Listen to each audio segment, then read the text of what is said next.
Let's take it slow. Where you go, I go. Hey guys, welcome back to another brand new video. My name is Abdas guys. আজকে আমি Moto G24 পাওয়ার Bangla review করব। আশা করি বন্ধুরা আপনার ভিডিওটি ভালো লাগবে। এর আগে আমি Moto G34 এর রিভিউ দিয়েছিলাম, না চাইলে ভিডিওটা দেখে নিতে পারেন, না দেখে থাকলে। বাকি বন্ধুরা এটা কিন্তু খুবই কম প্রাইস পয়েন্টে রিলিজ হয়েছে এবং এটার মেন হাইলাইটেড পয়েন্ট হলো 10,000-এর নিচে আপনারা 8GB RAM 128GB storage option পেয়ে যাচ্ছেন।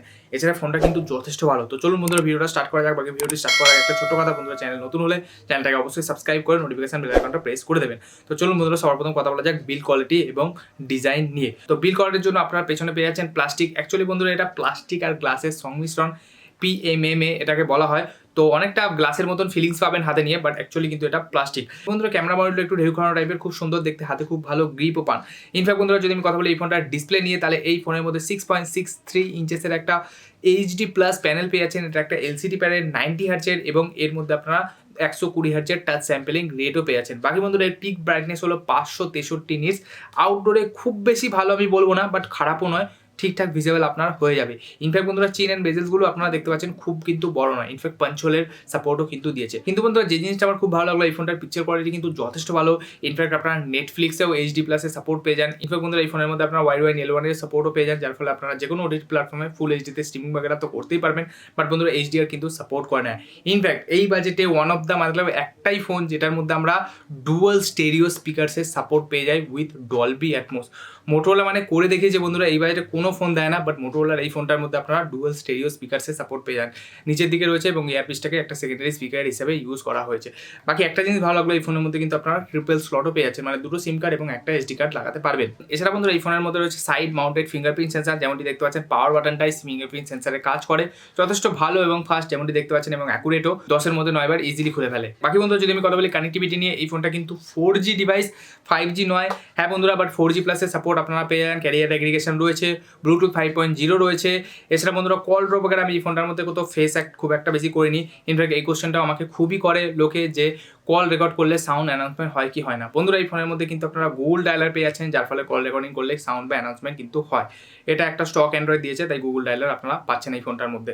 বাকি ফাইনালি এবার যদি আমি কথা বলি পারফরমেন্স নিয়ে, তাহলে এই ফোনের মধ্যে রয়েছে MediaTek G85 এর প্রসেসর উইথ LPDDR4X র্যাম এবং eAMC। হ্যাঁ বন্ধুরা এই ফোনের মধ্যে স্টোরেজ তো UFS এর দেয়নি, বাট ঠিক আছে, চলো এই বাজেট অনুযায়ী আমরা আশাই করা যায়। বাকি বন্ধুরা অন্তত স্কোর আপনাদেরকে আমি দেখিয়ে দিচ্ছি, দেখতে পাচ্ছেন প্রায় 2.5 লাখের কাছাকাছি অন্তত স্কোর আপনারা পেয়ে যাচ্ছেন।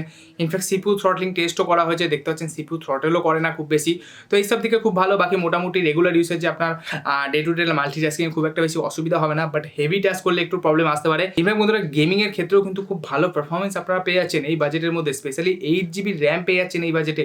এটা কিন্তু আপনাদের মাথায় রাখতে হবে, আন্ডার 10,000।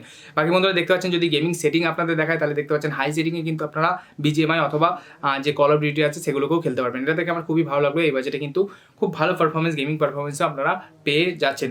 বাকি ফাইনালি বন্ধুরা যদি আমি কথা বলি ব্যাটারি ব্যাকআপের ব্যাপারে, তাহলে এই ফোনের মধ্যে একটা হিউজ 6000 mAh এর ব্যাটারি ব্যাকআপ দিয়েছে এবং তার সাথে বক্সের মধ্যে প্রোভাইড করেছে 33 ওয়াটের চার্জারের মাধ্যমে এই ফোনটা কিন্তু 1 ঘন্টা 5-10 মিনিটের মধ্যে 0 to 100% ফুল টু চার্জও হয়ে যায়। এটা দেখেও আমার খুব ভালো লাগলো।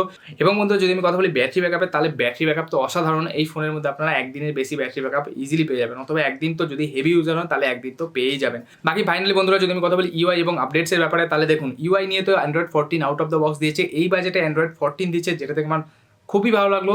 বাট বন্ধুরা মেজর কোনো আপডেট তো ব্র্যান্ড প্রোভাইড করেনি, শুধু 3 বছরের সিকিউরিটি প্যাচ আপডেট আপনারা এই ফোনের মধ্যে পাবেন। বাকি বন্ধুরা যদি আমি কথা বলি এই ফোনের UI নিয়ে, UI তো একদম স্টক অ্যান্ড্রয়েডের। এছাড়া বন্ধুরা অনেকগুলো মোটো মডস যেগুলো হয় সেগুলো কিন্তু এই ফোনটার মধ্যে সাপোর্ট করে, যেমনটি দেখতে পাচ্ছেন। মোটো মডস মানে ফোনটাকে নাড়িয়ে যেভাবে স্টোর চলে যায়, এমন অনেক ফিচার্স আছে যেগুলো আপনারা ইউজ করতে পারেন। বাকি ফাইনালি বন্ধুরা এবার যদি আমি কথা বলি ক্যামেরাজের ব্যাপারে, তাহলে এই ফোনের মধ্যে 50 মেগাপিক্সেলের মেন সেন্সার এবং 2 মেগাপিক্সেলের একটা ম্যাক্রো লেন্স পেয়ে যাচ্ছেন পেছনে। বাকি ফ্রন্টে কিন্তু এই জিনিসটা আমার খুব ভালো লাগলো, ফ্রন্টে 16 মেগাপিক্সেলের ফ্রন্ট ক্যামেরা দিয়েছে। বাকি কিছু ক্যামেরা স্যাম্পল আপনাদের প্রোভাইড করে দিলাম। বন্ধুরা এই বাজেট অনুযায়ী আমি বলবো যথেষ্ট ভালো ক্যামেরা প্রোভাইড করছে, যেমনটি বন্ধুরা আপনারা দেখতে পাচ্ছেন। ফটোর যে ডিটেইলিং লেভেল সেটা যথেষ্ট ভালো, বাট ডাইনামিক রেঞ্জ অত ভালো না। এই বাজেটে আশাও করা যায় না ডাইনামিক রেঞ্জ নিয়ে, কারণ এত কম প্রাইস পয়েন্টে কি আর দেবে। বাকি বন্ধুরা 1080p 30 fps A front and back দুই দিকে আপনারা ভিডিও রেকর্ড করতে পারবেন, এই জিনিসটাও দেখে আমার খুব ভালো লাগলো। এবং ইনফ্যাক্ট স্টেবিলাইজেশনও যথেষ্ট ভালো, OIS নেই, বাট তা সত্ত্বেও স্টেবিলাইজেশন কিন্তু যথেষ্ট ভালো প্রোভাইড করে। তো এই বাজেটের মধ্যে যদি আমাকে কেউ জিজ্ঞাসা করে না, একটা আন্ডার 10,000 বা 10,000 নিচে যদি কেউ ভালো ক্যামেরা ফোন চায় তাহলে আমি অবশ্যই এই ফোনটাকে রেকমেন্ড করতে পারবো তাদের। বাকি বন্ধুরা যদি আপনারা এবার ফাইনালি যদি প্রাইজিংয়ের কথা বলি তাহলে দেখুন এই ফোনটা 8GB র্যাম 128GB স্টোরেজের সাথে ইন্ডিয়াতে 10,000 টাকা লঞ্চ হয়েছে এবং 4GB র্যাম 128GB স্টোরেজের সাথে 8,999 বা 9,000 টাকা লঞ্চ হয়েছে। কিন্তু বন্ধুরা অফার লাগিয়ে আপনারা এই ফোনটাকে অন্ততপক্ষে 8,500 টাকার কাছাকাছি 8GB ভেরিয়েন্টটা আই করতে পারবেন এবং 7,500 টাকার মধ্যে আপনারা কিন্তু যে 4G ভেরিয়েন্টটা আছে 4GB ভেরিয়েন্টটা আছে সেটা কিন্তু বাই করতে পারবেন। তো এই বাজেট আমার মনে হয় যথেষ্ট ভালো অপশান, আপনারা চাইলে অবশ্যই দেখতে পারেন ফোন দুটোর উপরে। তো বাস বন্ধুরা, আশা করি আপনার ভিডিওটি ভালো লেগেছে। আমার ভিডিওতে পুরো শেষ অবধি সাথ দেওয়ার জন্য অসংখ্য ধন্যবাদ। Bye bye.